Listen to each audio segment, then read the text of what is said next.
Ito ang pinaka-nakakatakot na bilangguan sa buong mundo. Sa loob nito, sino mang kriminal na mapalaya ay magiging isang Panginoon sa kani-kanilang lugar. Ngunit sa sandaling ito, silang lahat ay nakayuko at sumusuko sa isang binatilyo. Dahil lang 3 taon na ang nakalipas, kusang pumasok ang binatilyong ito sa bilangguan.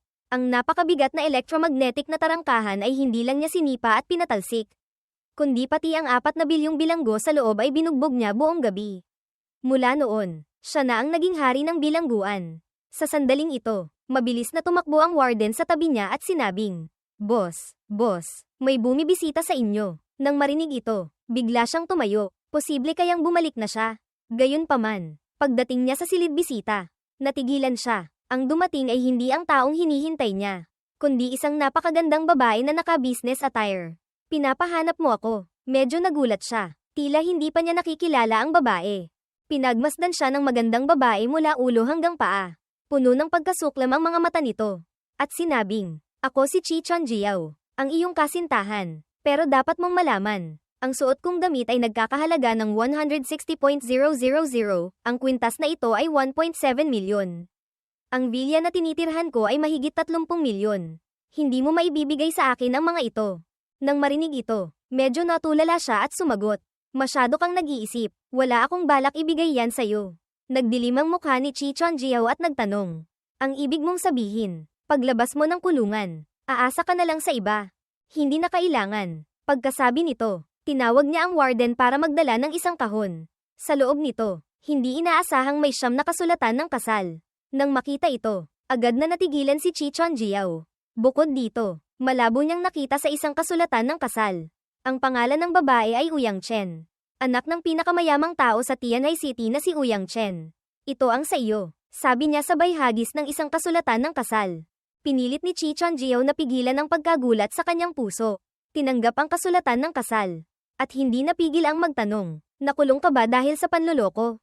Kung hindi panloloko, paano ka nagkaroon ng ganito karaming kasulatan ng kasal? Siguradong gumamit ka ng matatamis na salita para makuha ang loob ng mga babae at lokohin sila para sa pera.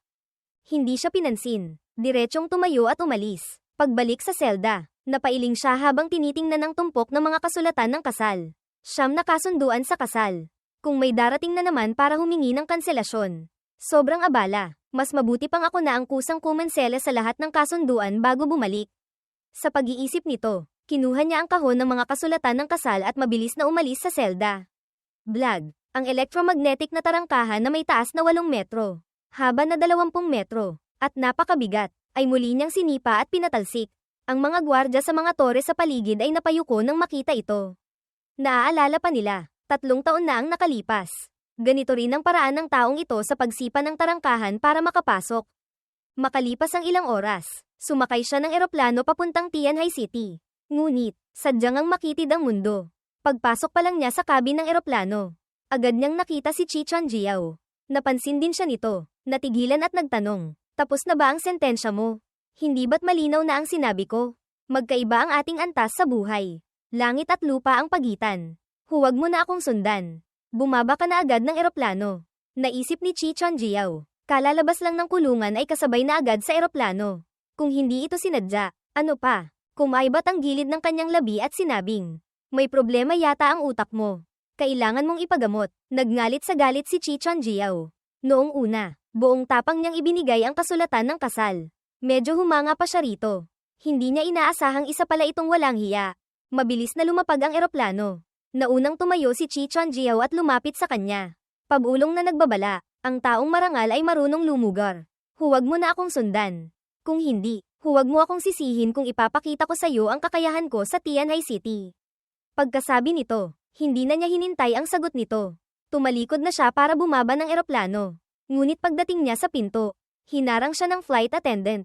Sinabi ng flight attendant, paumanhin po, ma'am. Ang Tianjin Airport ay pansamantalang isinara.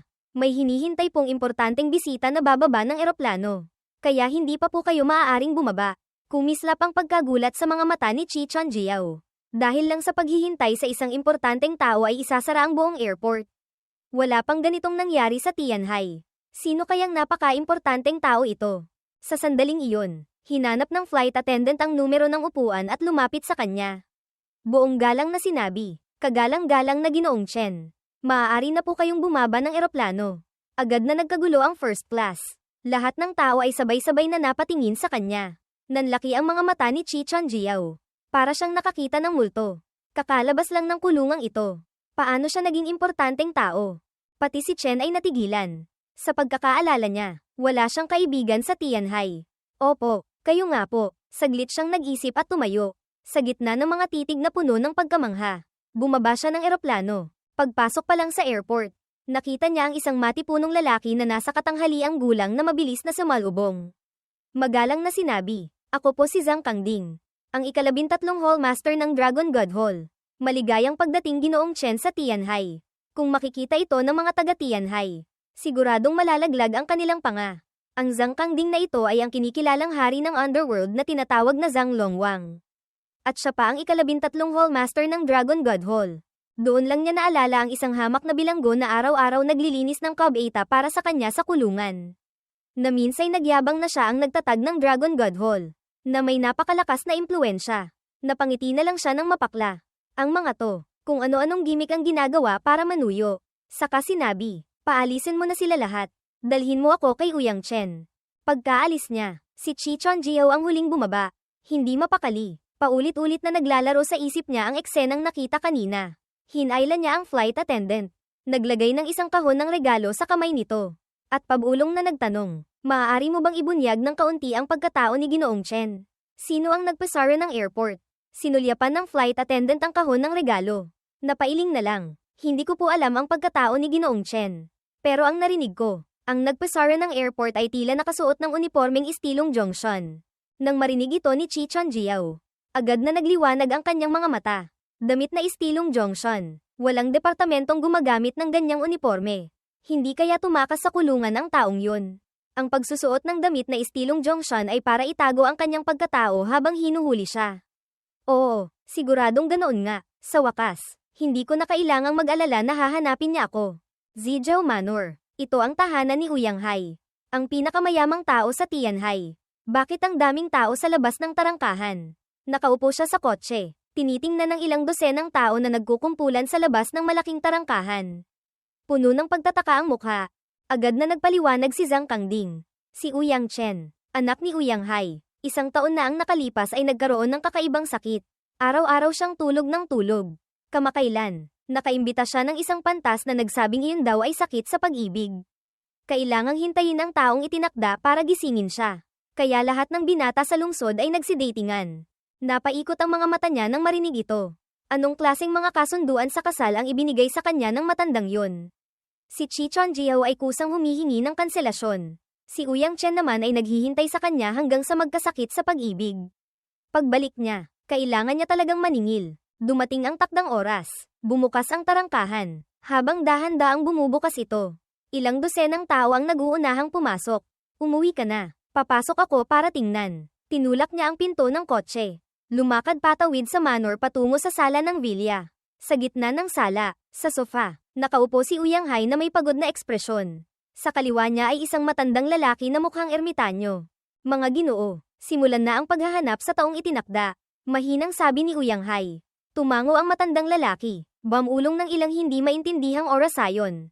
Pagkatapos ay inutusan ng bawat isa na hiwaan ang daliri at magpatak ng isang patak ng dugo sa isang mangkok. Lahat ay sabik na hiwaan ang daliri. Tutal sino mang magiging taong itinakda para kay Uyang Chen ay aasenso na habang buhay. Haha, nang makita niya ang prosesong ito, hindi niya napigil ang tumawa ng malakas. Hulaan ang taong itinakda gamit ang dugo para subukan. Akala mo ba nagpapatak ng dugo para kilalanin ang kamag-anak? Anong tinatawa-tawa mo? Agad na nagalit si Uyang Hai. Siya ay balisa na, at ang tawa ni Chen ay direktang nagsindi ng kanyang galit. Agad na napunta ang tingin ng lahat kay Chen. Kalmadong sinabi ni Chen. Tumatawa ako dahil ang paraang ito ay hindi lang hindi makakahanap ng taong itinakda, kundi PayPal-alin pa ang kanyang sakit, na magiging dahilan ng mas malalim niyang pagka-comatose. Siyempre, kung uubusin ang dugo, baka magising pa siya dahil sa amoy. Ano? Ang binatang nakatayo sa tabi ay nanlisik ang mata at malamig na sumigaw. Nang ahas kang magsalita ng walang batayan tungkol sa sakit. Akala mo ba isa kang milagrosong doktor? Tama ka nga, sagot ni Chen na may kalmadong ekspresyon. Balat ng ahas mula sa panahon ng Jingza. 2 taong gulang na TM Zon. Ulo ng tandang mula sa taong iyon. Gamitin ang niebe ng Mayo para pakuluan ang gamot. Garantisadong gagaling ang sakit. Bagamat alam ni Chen na 80% ng sakit ni Uyang Chen ay dahil sa kagagawa ng iba. Ang race 8 na ito ay talagang makakapagpagaling. Agad na napatalon sa galit ang binata. Sumisigaw. Saan ka kukuha ng balat ng ahas sa panahon ng Jingza? Paano makakaligtas ang TM Zone sa taglamig? At saan ka kukuha ng niebe sa Mayo? Magsalita ka pa ng kalokohan. Puputulin ko ang dila mo. Lumingon siya kay Uyang Hai. Puno ng pahiwatig ang boses. Tiyo Uyang, ang taong ito, pagkapasok pa lang ay nagpapapansin na. Halatang may masamang intensyon. Paalisin niyo na siya. Nagdilim ang mukha ni Uyang Hai. Lumingon kay Master Ge para humingi ng payo. Malamig na suminghal si Master Ge at sinabing, pawang kalokohan lang ng isang hamak na tao. Ginoong Uyang, wala ka bang kakayahang makakilala? Isang tingin ko pa lang sa kanya. Alam ko nang wala siyang anumang kapalaran sa binibini sa buhay na ito. Paalisin mo na siya. Matandang bulag. Paano mo nalaman na wala kaming kapalaran ni Uyang Chen? Pagkasabi nito, natawa ang iba. Ang batang ito, hindi nagtagumpay sa pagpapapansin. Gusto pang magsalita ng walang galang. Nagalit din si Uyang Hai. Sumigaw, bastos na bata. Ito ay isang pantas na inimbitahan para gamutin ang aking anak. Paano mo siya aasarin? Gayunpaman, itinaas ni Master Ge ang kanyang kamay. Senyales na huwag kumilos. Dahan-dahan siyang lumakad papunta kay Chen. Malamig siyang tinitigan. Ako, kahit hindi gaanong magaling, ay nag-aral ng daw sa loob ng 50 taon.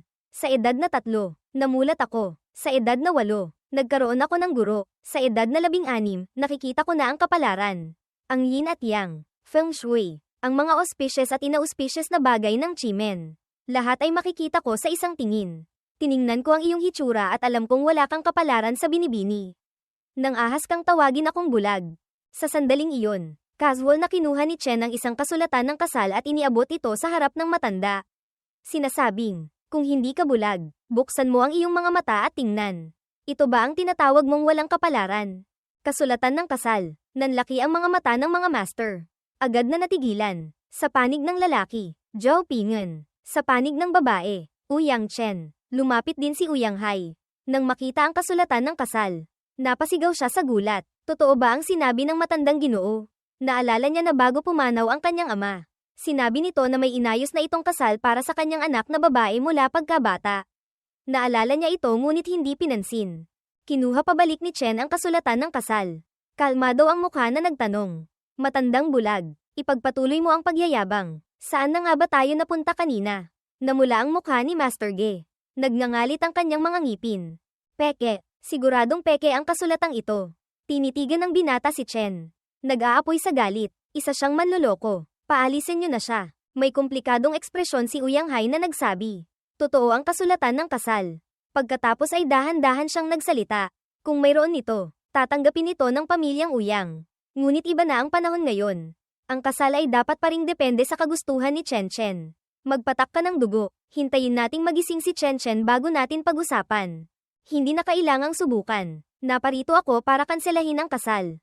Itago niyo ang kasulatan. Aalis na ako. Pagkasabi nito, tumalikod si Chen at umalis. Pagdating sa pinto, nag-iwan pa siya ng isang pangungusap.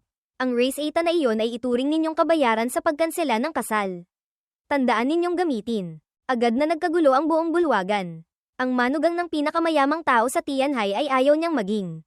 Sobrang mayabang. Siyempre, hindi pinansin ni Uyang Hai ang sinabi ni Chen. Tumalikod siya kasama si Master Ge at ipinagpatuloy ang pagsubok sa dugo. Ngunit halos 10 tao na ang nasubukan. At si Uyang Chen ay nanatiling comatose. Sa huli ay mas mahimbing pa ang tulog.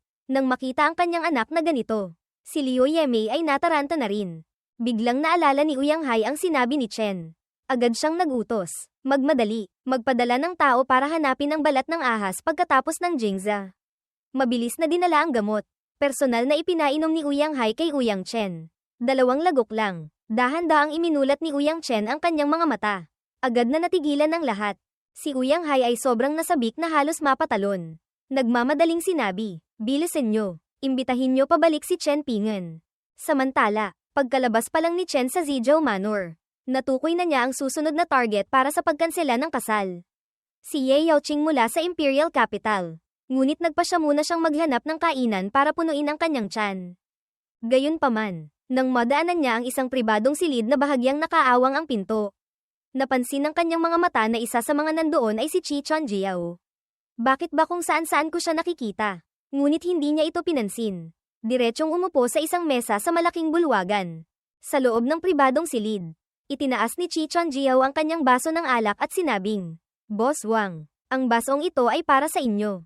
Sana sa pagkakataong ito ng supply ng materyales, mabigyan nyo ng prioridad ang aming pamilyang Chi. Sisiguraduhin namin ang kalidad. Si Boss Wang ay walang ganang iwinasiwas ang kamay at sumagot. Pag-usapan na lang natin mamaya. Tumigas ang ngiti ni Chi Chonjiao. Nag-aalala sa kanyang puso. Kaka-take over pa lang niya sa pamilyang Chi. Kailangan niya ng tagumpay para patunayan ang sarili. At ang taong nasa harap niya ay isang mahalagang tao. Nagtanong siya ng may pag-iimbestiga.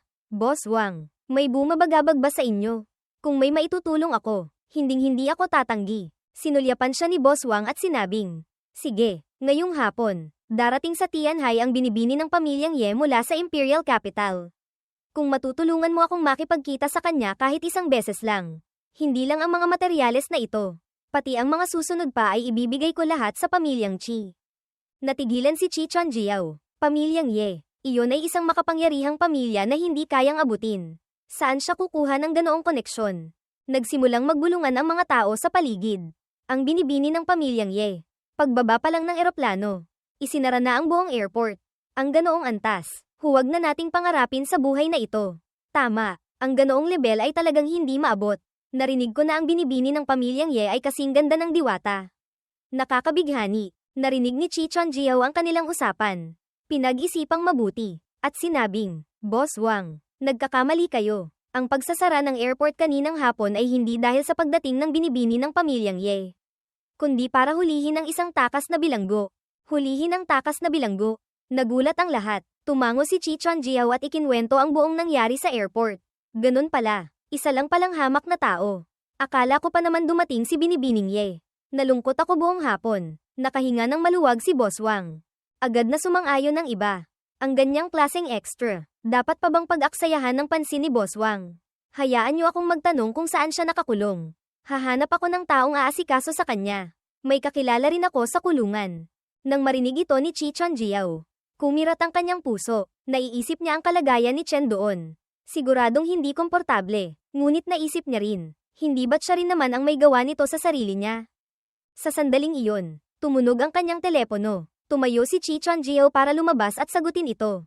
Pagkalabas pa lang ng pinto, bigla siyang sumigaw. Narinig ito ng mga tao sa pribadong silid. Nagmamadaling lumabas para magtanong, Boss Chi, anong nangyari? May masakit ba sa inyo? Tila hindi narinig ni Chi Chonjiao ang kanilang tanong. Ang kanyang mga mata ay nakatitig diretso kay Chen Pingen sa sulok ng bulwagan. Bakit siya nandito? Gusto ko lang namang kumain. Pabulong na sinabi ni Chen. Naiinis na rin sa kanyang puso. Bakit siya lumabas dito? Kahit hindi pa busog, tinatamad na siyang makipagtalo. Ibinaba niya ang kanyang mga chopsticks at tumayo para umalis. Tigil. Nahimasmasan si Chi Chonjiao. Nagngangalit sa galit. Sumugod siya sa harap ni Chen at sumigaw. Sinabi ko na, hindi tayo magkauri. Huwag mo na akong sundan. Hindi ka ba nakakaintindi ng salita ng tao? Pagkasabi nito, agad na naunawaan ng mga tao sa paligid. Lumalabas na isa siyang stalker na sumusunod pa sa tao. Kaya pala ganoon katindi ang reaksyon niya. Wala nang masabi si Chen. Hindi niya alam kung saan nakukuha ng babaeng ito ang kumpiyansa. Nagtanong si Chen, aling mata mo ang nakakita na sinusundan kita? Tabi. Sa sandaling iyon, lumabas din si Boss Wang mula sa pribadong silid at nagtanong, Boss Chi, sino ang batang ito? Siya yung takas na bilanggo na sinasabi ko kanina na nahuli sa airport. Hindi ko alam paano siya nakatakas ulit.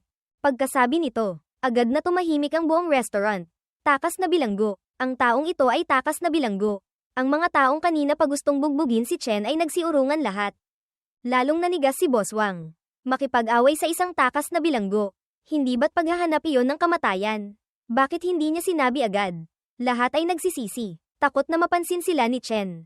Nang marinig ni Chen ang pagpapakilala sa kanya, medyo nainis siya. Ngunit nang makitang hindi na nangangahas maging bastos ang mga tao sa paligid, tinamad na siyang magpaliwanag. Diretsyong nilagpasan si Chi Chonjiao para lumabas. Tigil. Muli siyang hinaranggan nito sa harap. Pilit na nagpapakalma at sinabing, dapat mong tiyakin na hindi ka na magpapakita sa harap ko. Kung hindi, huwag kang umasang makakalabas sa pintong ito ngayon. Paano mo ako pipigil ang hindi makalabas? Nang titigan siya ni Chen, Nanlamig ang buong katawan ni Chi Chonjiao. Bigla niyang naalala na si Chen ay isang kriminal kapag nagwala. Kahit anong bagay ay kaya niyang gawin. Ngunit hinding-hindi siya maaaring sumuko. Kung susuko siya ngayon, ano na lang ang mangyayari sa hinaharap. Kaya, tinipon niya ang lahat ng kanyang lakas ng loob at sumigaw. Boss Leo, tawagan mo na ang kaibigan mong pulis. Nang marinig ito ni Boss Leo, halos maihi siya sa takot. Nagmamadaling iwinasiwas ang kamay. Wala akong kilalang pulis. Wala. Kung tatawag ako at hindi pa dumarating ang kaibigan ko, mabubugbog na ako. Tanga lang ang tatawag. Puno ng pagtataka ang mukha ni Chi Chonjiao. Agad siyang lumingon sa iba. Boss Zhang, hindi ba't marami kang kaibigan sa kulungan? Baka may boss siya doon. Halos masuka ng dugo si Boss Zhang. Paano kung ang tinutukoy ay kaaway niya? Paulit-ulit siyang umiling. Hindi ko kilala. Wala akong kaibigan doon. Namula ang mukha ni Chi Chonjiao. Tiningnan niya ang lahat na may mga matang humihingi ng tulong. Ngunit lahat ay umiwas. Tulungan siyang harapin ng isang takas na bilanggo. Tanga ba sila? Hindi siya makapapayag. Sa huli ay inilagay niya ang kanyang pag-asa kay Boss Wang. Tutal, siya ang pinakamakapangyarihan doon. Sa puso ni Boss Wang. Nagmumura siya, ngunit sa kanyang mukha ay kailangan pa ring magpakita ng pilit ng ngiti. Sinabi niya, nakababatang kapatid, kalalabas mo lang ba ng kulungan at naghahanap ng trabaho? May trabaho ako rito. Ang panimulang sahod ay 5 yuan kada buwan. Baka gusto mong pag-isipan. Malamig na tumawa si Chen at sumagot. 5,000. Sa kulungan. Para makaiwas sa isang suntok ko. Kailangan nilang maglabas ng hindi bababa sa 1,000,000. Pagkatapos, kalmado niyang sinabi, alis. Agad na namula ang mukha ni Boss Wang at ng iba pa. Nang makita ito ni Chi Chonjiao, nagngangalit siyang sumigaw kay Chen. Anong ipinagyayabang mo? Huwag mong isipin na dahil wala kang sapin sa paa ay hindi ka natatakot sa may sapatos. Ito ay realidad, hindi nobela. Ngayon, palalampasin kita, pero sa susunod na makita kita. Pagsisisihan mo ito habang buhay. Ngunit pagkasabi pa lang niya nito, isang malalim na boses ang biglang narinig mula sa labas ng pinto. Sino ang gusto mong pagsisihin habang buhay? Nakilala ng lahat ang matandang lalaki, siya si Butler Fu. Ang Katie wala ng pinakamayamang pamilya. Ang mga Uyanghay. Agad nang umiti ng malapad si Boss Wang para sa malubong. Butler Fu, bakit po kayo naparito? Ang iba ay ngumiti rin at bumati. Hindi man lang sumulyap si Butler Fu. Diretsong lumakad sa harap ni Chen. Yumuko ng malalim, at sinabing, Ginoong Chen, nabigla po kayo. Hayaan niyo na po akong asikasuhin ang mga bagay dito. Pagkasabi nito, bigla siyang tumingin ng masama kay Chi Chonjiao. At nagsalita ng may diin. Nang ahas kang pagbantaan ang kagalang-galang na bisita ni Ginoong Uyang. Naghahanap ka ng kamatayan. Nanigas ang buong katawan ni Chi Chonjiao na parang tinamaan ng kidlat. Si Boss Wang at ang iba pa ay nanlaki ang mga mata na halos lumuwa. Ang batang ito ay kagalang-galang na bisita pala ng pinakamayamang tao. Inayos ni Butler Fu ang laylayan ng manggas ng kanyang bestido at nagutos. Agad kang lumuhad at humingi ng tawad kay Ginoong Chen. Kung hindi, sisiguraduhin kong maglalaho ang inyong pamilyang Chi sa Tianhai. Ako, nagsalita si Chi Chonjiao. Nanginginig ang dalawang binti. Akmang luluhod. Hayaan mo na. Agad na nagsalita si Chen. Bilang konsiderasyon sa sinabi niya noong kinansela ang kasal na tutuperin niya ang 3 kondisyon. Binigyan niya ito ng pagkakataon. Lumingon si Chen at tinanong si Butler Fu. May kailangan po ba kayo sa akin? Nais po kayong imbitahang bumalik ni Ginoong Uyang. Saglit siyang nag-isip. Tutal, hindi rin naman siya makaalis ngayon. Sige, tingnan na lang natin. Nang makitang mayabang na umalis ang dalawa. Agad na sumabog sa gulo ang pribadong silid. Itinuro ng ilang boss ang mukha ni Chi Chonjiao at galit na nagmura. Sinabi mong isa siyang takas na bilanggo. Paanong naging kagalang-galang na bisita siya ng pinakamayamang tao? Kung mapaghigantihan kami dahil dito, hinding-hindi kita patatawarin. Ginagawa mo ba kaming katatawanan na parang mga unggoy? Walang may depensa si Chi Chonjiao. Blanko ang kanyang isip. Paulit-ulit niyang inisip ngunit hindi niya maintindihan kung paano naging kagalang-galang na bisita ng pinakamayamang tao si Chen. Sa sandaling iyon, biglang nagbago ng pakikitungo si Boss Wang at sinabing, Boss Chi, walang problema ang ating kooperasyon. Pero kailangan mong imbitahin si Ginoong Chen bilang tagapamagitan. Sa Zijou Manor, masayang ipinakilala ni Uyang Hai. Chen, ito ang iyong kasintahan. Si Chen Pingan ang nagligtas sa iyo. At siya rin ang iyong kasintahan. Hindi siya. Malamig na nagsalita si Uyang Chen. Itay, sinabi ko na, hinding-hindi ako mag-aasawa sa buhay na ito. Huwag niyo akong pilitin. Pagkasabi nito, tiningnan pa niya si Chen ng may pagkasuklem. Ngumiti si Chen at sinabing, nagkataon lang, wala rin akong balak magpakasal. Agad na parang napahiya si Uyang Hai. Tumayo si Liu Yemei para mamagitan at nagtanong, Munting Chen, ano ang trabaho ng iyong mga magulang? Wala akong ama at ina. Casual na sagot ni Chen. Biglang tumahimik ang paligid. Bahagyang kumunat ang noo ni Liu Yemei. Walang ama at ina. Akala ko pa naman galing siya sa isang malaking pamilya. Nagtanong pa siya, kung gayon, paano ka nabuhay sa nakalipas na 3 taon? Bakit hindi ka dumating 3 taon na ang nakalipas? Nang mabanggit ito, medyo nainis din si Chen at tapat na sumagot. Sinabi ng aking guro na maghintay ako sa kanya sa kulungan. Kulungan. Mabilis na nanlamig ang mukha ni Liu Yemei. Sa kulungan, walang mabuting tao, at gusto pa niyang pakasalan ng aking anak. Karapat-dapat ba siya? Mabilis na nagbago ang ugali ni Liu Yemei. Sinabi niya kay Uyang Chen. Chen, isang taon ka nang may sakit. Si Xu Baoshi ay madalas kang bisitahin. Sa hinaharap, maging mabait ka sa kanya. Lumingon naman si Liu Yemei kay Uyang Hai. Asawa, malapit nang dumating sa Tianhai para mamuhunan ng binibini ng pamilyang Ye mula sa Imperial Capital. Si Ye Yaoqing, kailangan mong maghanda ng husto. Subukang makipagtulungan sa pamilyang Ye. Pumunta ka na sa silid-aklatan para maghanda. Siyempre, naintindihan ni Uyang Hai ang ibig sabihin ng kanyang asawa. Gusto nitong gampanan ng papel na kontrabida para paalisin si Chen Pingen. Akala niya'y mayaman ang pinagmulan ni Chen Pingen. Hindi niya inaasahang wala pala itong ama at ina. At nakulong pa. Napansin ni Chen ang pagbabago sa ugali ni Liu Yemei. Ngunit ang mas ikinagulat niya ay ang pagkakataong ito. Nagtanong siya ng may pag-iimbestiga. Tita Liu, ang binibini ba ng pamilyang Ye sa Imperial Capital ay nagngangalang Ye Yaoqing? Tila umiiwas si Liu Yemei. Umatras ng 2 hakbang na parang nakakita ng masamang espiritu. At sinabing, anong kinalaman niyan sa'yo? Sa hinaharap, huwag mo na akong tawaging tita. Hindi tayo malapit. Nang marinig ito, kumunat ang noo ni Chen. Tunay ngang ang mga babae, anuman ang edad, ay napakadaling magbago. Pak, isang bank card ang inihagis sa coffee table. Malamig na tiningnan ni Liu Yemei si Chen mula sa itaas at sinabing, may 1,000,000 dito, kunin mo at umalis ka na agad. Sa hinaharap, ayokong makarinig ng anumang chismis tungkol sa iyo at sa pamilyang Uyang. Sinulyapan ni Chen ang card. Biglang natawa, naalala ang sinabi ng kanyang guro. Madalas makipagkumpitensya sa mabubuting kaibigan. Huwag makipagtalo sa mga handgal na aso tungkol sa tama o mali. Sinabi ni Chen, hindi ako kasing antas ninyo. At saka, ang kahirapan ay hindi ninyo kasalanan. Ang kahirapan na hindi ninyo nalalaman ang siyang kasalanan ninyo. Ang 1,000,000 ito, kunin ninyo at ibigay bilang pabuya sa kanya. Pagkasabi nito, tumayo siya at umalis. Gayunpaman, ilang hakbang pa lang ang nagagawa niya. Isang malakas na kulog ang umalingaw-ngaw. Agad na bumuhos ang malakas na ulan sa labas. Namutla sa galit si Liu Yemei. Bumaon ang kanyang mga kuko sa palad. Siya ang asawa ng pinakamayamang tao sa Tianhai. Ngunit may nagsabi sa kanyang mahirap siya. Kung hindi lang siya nag-aalala na dati itong nakulong, siguradong sasampalin niya ito ng 2 beses. Nagutos siya, bibigyan kita ng 10 minuto para tumawag ng sasakyan at umalis sa bahay ko. Kung hindi, tatawag ako ng mga gwardya para itapon ka sa labas. Tinamad sumagot si Chen. Kinuha ang kanyang telepono at tinawagan si Zhang Kangding. Pinapanta ito para sunduin siya. Sa sandaling iyon, narinig ang ingay mula sa hagdanan.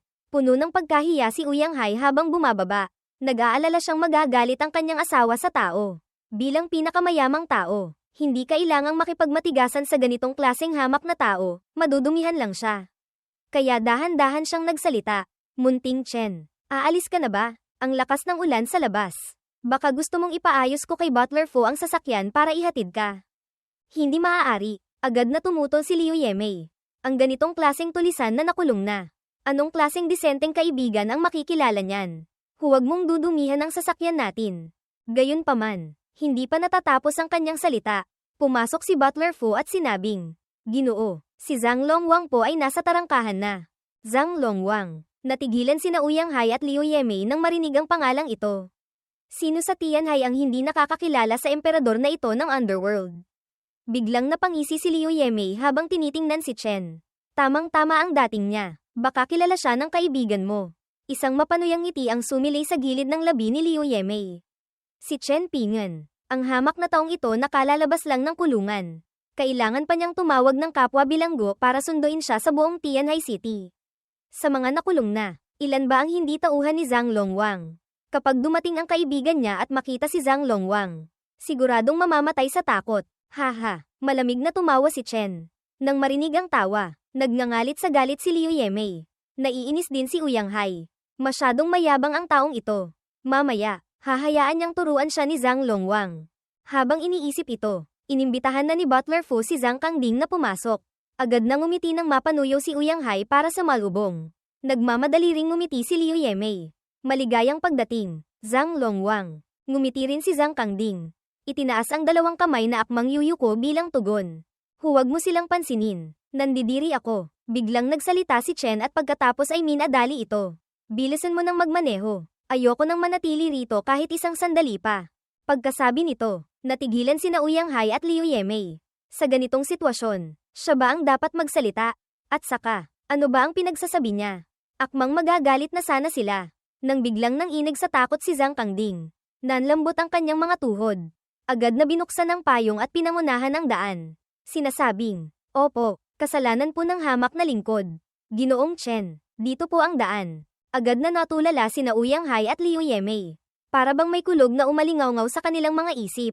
Si Zhang Longwang ay dumating para sunduin si Chen Ping'an. Ang emperador na ito ng underworld ay tinatawag ang sarili niyang hamak na lingkod sa harap ni Chen Ping'an. Asawa ko, ano ba ang trabaho ni Chen Ping'an? Takot na tanong ni Liu Yemei. Nang maalala ang kanyang ugali kanina kay Chen, bigla siyang kinilabutan. Ako, hindi ko rin alam. Sira ang loob na sabi ni Uyang Hai. Ang eksena kanina ay talagang binaligtad ang kanyang pangunawa. Kailan pa naging ganito kamagalang ang kilalang-kilalang si Zhang Longwang sa iba? Nagkatinginan silang dalawa, sabay na mabilis na tumakbo papunta sa silid ni Uyang Chen. Pagkasakay sa kotse, maingat na sinulyapan ni Zhang Kangding si Chen at nagtanong. Kailangan po bang asikasuhin ang pamilyang Uyang? Bahala ka. Walang ganang tumingin si Chen sa labas ng bintana. Nag-text siya sa warden. Humihingi ng matutuluyan. Mabilis siyang nakatanggap ng tugon. Sa kulungan, may isang kriminal sa ekonomiya na tinaguriang Emperor of Construction Workers. Mayroon siyang isang villa sa Tianhai na tinatawag na Cloud Pavilion Sky Palace. Na sinasabing pinakamagandang villa sa Tianhai.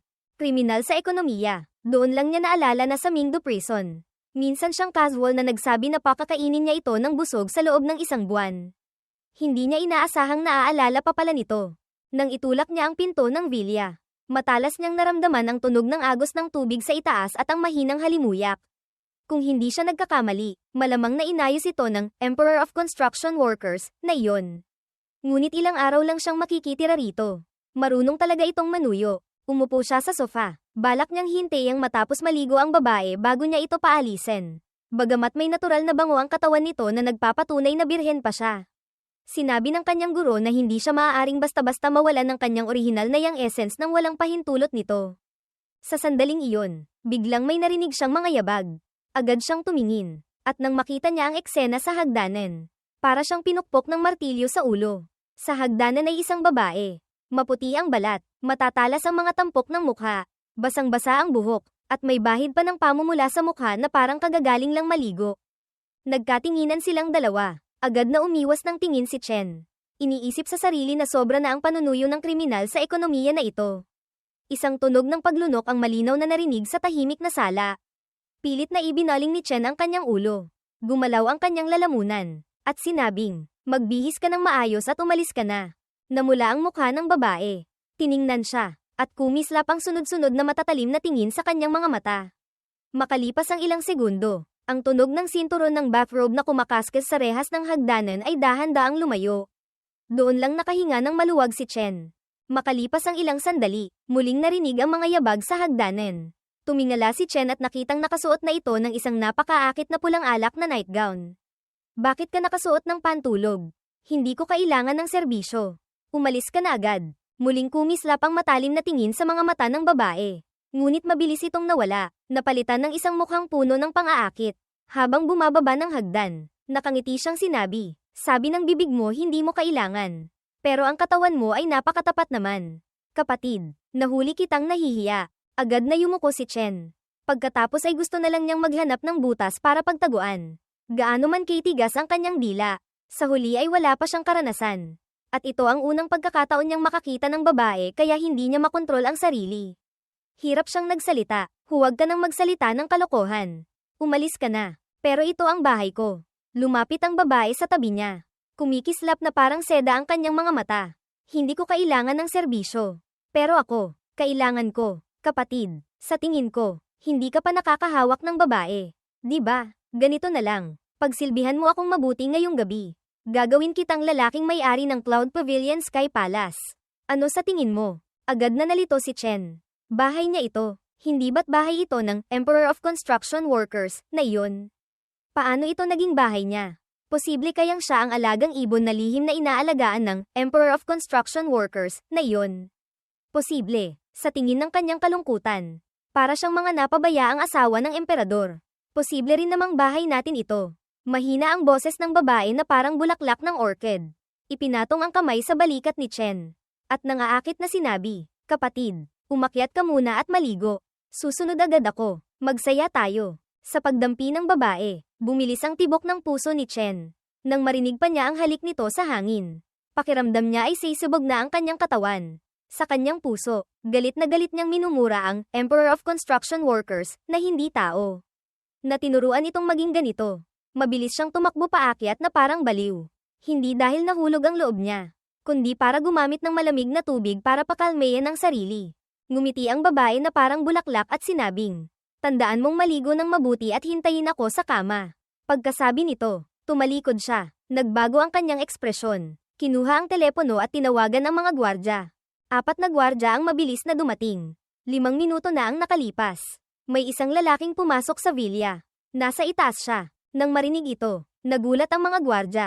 Bagsak. 4 na tao ang sabay-sabay na lumuhad. Sabay-sabay na nagsabi, kasalanan po ng mga lingkod. Ngayon lang po ito. Iwinasiwas ng babae ang kamay. Utos, dalhin niyo siya palabas. Huwag niyo siyang sasaktan. At huwag niyo siyang hahayaang magsalita ng kung ano-ano. Opo, salamat po, binibini. Mabilis na umakyat ang 4 na tao. Sa banyo, narinig ni Chen ang mga yabag sa labas. Kinabahan siya. Mabilis na kinuha ang tuwalya at ibinalot sa kanyang katawan. Nagtanong, sino kayo? Nagkatinginan ang mga gwardya. Kumislap ang matalim na tingin sa kanilang mga mata. At sinabing, bata, sumama ka sa amin palabas. Walang oras. Dito na lang kayo magsalita. Walang pasensyang sabi ni Chen. Naghahanap ka ng kamatayan. Agad na ikinuyom ng nangungunang gwardya ang kanyang kamao at sinuntok diretso sa mukha ni Chen. Narinig ng babae ang ingay at tumayo mula sa sofa. Gayunpaman, nang makita niyang gumugulong pababa ng hagdanan ang 4 na tao, malinaw na nakita ang pagkagulat sa kanyang mga mata. Lahat sila ay mga eksperto na personal na pinili ng kanyang ama. Sa sandaling iyon, nakatayo si Chen sa hagdanan. Nakabalot ng tuwalya, maingat na nagtanong ang babae. Sino ka? Ano ang pakay mo? Nang makita ni Chen na nagbihis na ito, bahagya siyang nadismaya, ngunit kalmado pa ring sumagot. Huwag kang matakot, ako si Chen Pingen, kasama sa kulungan ng Emperor of Construction Workers. Kalalabas ko lang kaya makikitira muna ako ng ilang araw. Ngunit dahil nandito ka, aalis na ako bukas. Kay Zhongyang, kaibigan ka pala ni Zhongyang. Bakit hindi mo sinabi agad? Akala ko magnanakaw ang pumasok. Kapatid, hindi ka basta-basta kong manakit. Hindi ko alam kung palagi ka bang ganito kalakas. Puno ng pahiwatig na tanong ng babae. Haha, nang marinig ito, napailing si Chen. Ang babaeng ito ay talagang isang demenyita. Bawat salita ay naglalaman ng pang-aakit. Pagkatapos ay nilagpasan niya ito at seryosong sinabi. Ang mga kaibigan ay hindi maaaring magkaroon ng masamang intensyon sa asawa ng kaibigan. Huwag kang mag-isip ng kung ano-ano sa akin. Bukas, aalis na ako. Hindi makapagsalita ang babae sa sinabi ni Chen. Tiningnan niya ang likod nito at mapanuksong sinabi. Munting demonyo, huwag mong isipin na hindi ko alam kung ano ang iniisip mo. Sa puso mo, naaalala mo ako, di ba? Halos matisod si Chen. Nagmamadaling bumalik sa silid tulugan. Ngumiti ang babae na parang bulaklak. Saglit na nag-isip, at kinuha ang kanyang telepono para ipaalam sa buong Tianhai City. Bukas ng gabi, 8:00, ako, si Ye Yuking, ay iaanunsyo ang aking partner sa kooperasyon. Pagkatawag pa lang niya, agad na nagkagulo ang buong Tianhai. Sa silid tulugan, mahimbing na natutulog si Chen. Kung hindi siya ginaising ng telepono, malamang na natulog siya hanggang 10:00. Uyang Chen, paano mo nalaman ang numero ko? Tanong ni Chen. Hindi mahalaga, malamig ang boses ni Uyang Chen. Halos nag-uutos, sa loob ng kalahating oras. Pumunta ka sa Tianhai Racetrack.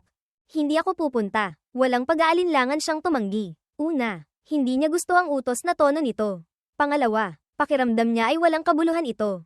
Anong sabi mo? Biglang tumaas ang boses ni Uyang Chen. Bilang anak ng pinakamayamang tao at numero 1 kagandahan sa Tianhai. Hindi pa siya kailanman tinanggihan. Hindi ako pupunta. Inulit niya ulit saka ibinaba ang telepono. Makalipas ang ilang segundo, muling tumunog ang telepono. Pinilit niyang pigilan ang galit at sinabing, kahit natapos na ang ating kapalaran, dapat pa ring magkaroon ng maayos na pagtatapos. Di ba? Ituring mo na lang itong pagtatapos sa ating kasunduan sa kasal. Hihintayin kita. Pabulong na sinabi ni Chen na, baliw, saka naghanda na ulit matulog. Sa sandaling iyon, narinig ang boses ni Ye Yaoqing mula sa labas ng pinto. Kapatid, narinig kitang nagsasalita, papasok na ako, ha? Pagkatapos, itinulak ang pinto ng silid. Nakasuot pa rin siya ng pulang alak na seda na nightgown. Ang manipis na baywang ay lalong nagpapatingkad sa kanyang kaakit-akit na kurba. Nakangiti siyang tumingin kay Chen at nagtanong, ang pagbukas mo ba ng kumot ay kusang pagtanggap sa akin? Nanigas ang buong katawan ni Chen sa titig nito. Agad niyang hinigpitan ang hawak sa kumot. Puno ng kawalan ng magawa ang kanyang boses. Huwag kang ganyan. Hindi pa ako gising. Nagulat si Ye Yaoqing at sinabing, sakto, hindi pa rin ako gising. Yayakapin kita para matulog. Ha? Nang marinig ito ni Chen, muling nawala ng kontrol ang kanyang katawan. Nang makitang papalapit na ito, agad siyang bumangon. Ibinalot ng mahigpit ang kumot sa sarili. Sumigaw siya, huwag kang lumapit. Napatawa ng malakas si Ye Yaoqing sa kanya. Tingnan mo nga't takot na takot ka. Hindi naman kita kakainin. Sige na. Hindi na kita aasarin. May party mamayang gabi. Sumama ka sa akin. Hindi pwedeng hindi. Nasaktan mo ang gwardya ko. Kailangan mong sumama. Naisip ni Chen na wala naman siyang gagawin sa Tianhai. Kaya pumayag siya. Sige, pwede ka nang lumabas. Komandat ng mapaglaro si Ye Yaoqing. Hindi ako lalabas. Gusto ko pang matulog kasama mo. Halika rito. Yayakapin kita. Takot na tumakbo si Chen para makaligtas. Makalipas ang kalahating oras, sa Tianhai Racetrack, nagbubulungan ang mga tao sa paligid. Narinig ko na magkakaroon ng meeting si Binibining Ye mamayang gabi. Matagal ko nang naririnig, kung makikipagtulungan lang sa binibini ng pamilyang Ye. Para na ring nakahawak ng ginto. Chen, kung hindi ako nagkakamali, ang partner ng pamilyang Ye sa Tianhai ay siguradong ang pamilya nyo. Nakasuot ng propesyonal na kasuotan sa pangangabayo si Xu Baoshi. Nagpapanggap na isang maginoong binata. Malamig na sagot ni Uyang Chen. Kumislap ang isang masamang balak sa mga mata ni Xu Baoshi. Kapag nadala na niya ito sa kama, tingnan natin kung makakapag-angas pa ito ng malamig. Pagkatapos ay ngumiti siya ulit at nagtanong. Nga pala Chen, hindi ko alam kung ano ang pinagmulan ng Chen Pingan na iyon. Pero hindi siya karapat-dapat sa iyo. Mukha siyang isang hamak na manloloko sa kalsada. Bigyan mo lang ng kaunting pera para paalisin. Pagkasabi pa lang nito, narinig ang boses ni Chen mula sa likuran. Hindi ka ba tinuruan ng nanay mo na huwag man-ira ng kapwa sa likuran nila? Nang marinig ang boses na ito, mabilis na lumingon ang lahat. Nang makita ni Xu Baoshi si Chen, naging pangit ang kanyang mukha. Akala niya inimbitahan siya ni Uyang Chen para pasalamatan. Hindi niya inaasahang darating din si Chen. Sino ka ba? Bakit ka ganyan makipag-usap kay Ginoong Xu? Naghahanap ka ba ng gulo? Nagsalita ang isang sip-sip. Tamad pansinin ni Chen ang mga hamak na taong ito. Diretsong tiningnan si Xu Baoshi at nagtanong. Ang hindi pagsagot ay nangangahulugang inaamin mong hindi ka tinuruan ng nanay mo. O wala kang nanay. Pagkasabi nito, agad na namutla ang mukha ng lahat. Dahil si Xu Baoshi ay talagang walang ina. Ito ang kanyang kahinaan. Gaya ng inaasahan. Nagalit ng husto si Xu Baoshi. Ang latigo ng kabayo sa kanyang kamay ay mabilis na hamampes papunta kay Chen. Papatayin kita. Huwag. Takot na sumigaw si Uyang Chen. Pumunta siya ngayon para alamin ang pagkatao ni Chen. Kung masaktan ito at magalit at umalis. Paano pa niya malalaman? Hampasin mo siya. Patayin mo siya. Naghiyawan ng iba bilang suporta. Sa susunod na segundo, blag, isang anino ang lumipad ng 3 metro palikod at bumagsak ng malakas sa lupa. Walang iba kundi si Xu Baoshi. Pagkatapos, lumingon si Chen kay Uyang Chen at nagtanong. Sabihin mo, paano ito magtatapos? Nakahuma si Uyang Chen mula sa pagkabigla. Hindi rin niya inaasahang ganoon pala kagaling sa martial arts si Chen. Sinabi niya, masyado kang bastos. Ang pakikipag-away ay ginagawa lang ng mga hamak na tao. Haha, sino ka para paghati-hatiin ang mga tao sa iba't ibang uri? At saka, siya ang unang nanakit. Ay nalalaya ni Xu Baoshi ang kanyang dibdib. Mapatla ang mukha habang bumabangon mula sa lupa. Alam niyang hindi niya kayang talunin si Chen. Kaya gusto niyang bumawi sa ibang paraan. Sinabi niya, "Hoy, Chen, nangangahas ka bang makipagkumpetensya sa akin?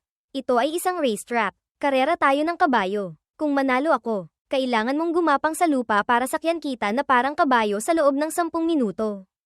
Tanga, huwag kang tumahol ng walang kabuluhan.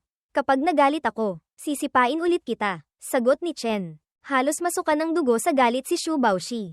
Sumigaw siya, "Dalhin niyo rito ang aking 12 milyong halaga na Fargana horse." "Hoy, Chen, nangangahas ka bang makipagkumpetensya?" Galit na sinabi ng kanyang mga tauhan at ng mga babaeng may gusto sa kanya. "Tingnan niyo nga ang suot niyang punit-punit. Siguradong hindi pa siya nakakasakay ng kabayo. No, ito ay isang marangal na sport. Siguradong hindi pa nga siya marunong sumakay. Kaya hindi siya nangangahas makipagkumpetensya. Di ba? Takot ka na ba? Kung lalaki ka, makipagkumpetensya ka." Nagdagdag din si Uyang Chen ng isang pangungusap. "Sa tingin ko, dapat kang makipagkumpetensya minsan, para patunayan mong hindi ka lang marunong makipag-away. Hindi ko kailangan ang opinyon mo. Ang kailangan ko ay ang opinyon ko. At sa tingin ko, hindi kailangang makipagkumpetensya." Kalmadong sagot ni Chen. Akala niya kung ano ang sasabihin nito. Lumalabas na ang mga ganitong pambatang laro ay insulto lang sa katalinuhan. Kaya hindi na niya ito pinansin. Tumalikod para umalis. Tigil. Nag-aapoy sa galit si Shu Baoshi. Naisip niya, kung hahayaan niya itong umalis ng ganito, mawawalan talaga siya ng mukha. Kumuha siya ng isang bank card mula sa kanyang bulsa. Nagngangalit na sinabi, "May 2 milyon sa card na ito. Basta't manggahas kang makipagkumpetensya, sa iyo na ang pera." Kinuha ni Chen ang bank card. Naisip niya, perang kusang lumalapit, bakit hindi kukunin? Kaya ngumiti siya at sumagot, "Sige, kung gayon, karera tayo. Paano kung matalo ka?" Mapanghamak na ngumiti si Shu Baoshi. Sa sandaling iyon, dinadala na sa tabi niya ang kanyang Fargana horse. Isang kamay niyang hinawakan ang renda. Madaling sumakay sa kabayo. At masiglang sinabi, "Sakaling matalo ako, gagapang din ako sa lupa para sakyan mo na parang kabayo sa loob ng 10 minuto." "Ano sa tingin mo?" Sinasabi niya ito, ngunit sa kanyang puso, sigurado siyang hindi siya matatalo. 3 taon na silang nagsasanay ng kabayong ito. Matagal na silang perpektong magkatuwang.